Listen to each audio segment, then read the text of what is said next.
One of the great experiences of the year for me was talking to my wife about Michael Smith's exhibition at Suzanne Hilberry.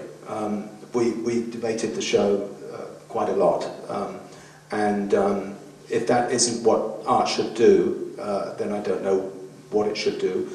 And I have a question about your the seminal piece in the show, which was The Refrigerator. And I want to talk about Immanuel Kant and what he said about purposelessness. In other words, the more useless an object is, the more aesthetic it can be, the more beautiful it can be. And I was wondering what would happen if you'd have got a brand new fridge that was made of stainless steel and you hadn't, and it had never been plugged in, whether that would have been more purposelessness, it had more purposelessness in a way, and how you chose that refrigerator. That's the question? That's the question. And there's a follow-up question too. Okay. So get this answer right. I chose the refrigerator because my father had a spare, and I could get it for free. And it wasn't really important to me that it, you know, I mean, I think the uselessness of it derives from its, from how it's intended to function and the fact that it isn't, specifically in this place, and its relationship to Donald Judd and minimalism in general, and trying to clarify my relationship to vacancy and emptiness and a lot of other things. So I think it's in a way even more purposeless than a completely removed, you know, something that it obviously has utilitarian value. It does things, but it doesn't do what it's supposed to do. So I don't know if that answers it at all. I think it does, and I'm wondering two things. First of all, when you're making your work, how do you know if you're on the right track? And how would you tell the people in this exhibition if they asked you, how do you know when you're on the right track when you're making this kind of work? I think I don't know that I'm on the right track. I think I'm, you know, I've been doing it, it's just what I do, and I mean, I will say that if I get ahead of it, you know, I think my work should necessarily precede me, should come before my understanding, and still somehow, you know,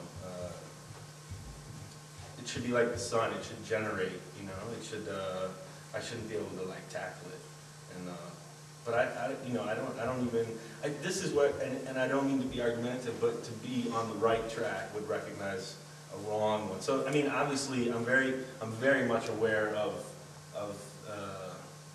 success and failure and in myself. So I think success or being on the right track is the concentric circles that surround after. I mean, the work is just the work. The most exciting and important thing is everything that circulates around it. You know, so knowing I'm on the right track is day-to-day effort. It's like, am I being a good father? You know, balancing working. You know, that's the newest thing for me, and probably the greatest revelation I've had in the last forever, I think, is that my son is way more important than anything. It's amazing how it's shrunk in my self-absorbed kind of tendency to isolate, and how much healthier and productive my studio time is, or my thinking even is, in being able to kind of balance. Yeah. That's so. Then you need to have at least 5 to keep it going. You know, you've got to keep that balance. I need the fun, so I need that support. I'm all about support. That's right. That money. Well, my next question is for Benjamin Teague. If we assume that most of the work in the show is non-traditional, that it lies somewhere between sculpture, collage, and assemblage, what are the degrees of subtlety in this work that do not exist in traditional sculpture? Degrees of subtlety.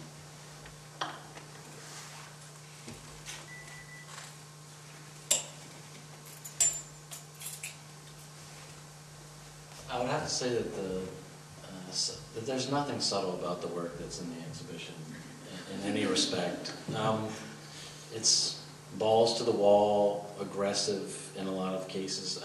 I find this room actually to be one of the most subtle rooms, actually, sort of meditative rooms, but everything else is pretty hardcore, I think. And how do you feel about that? I enjoy being in this room.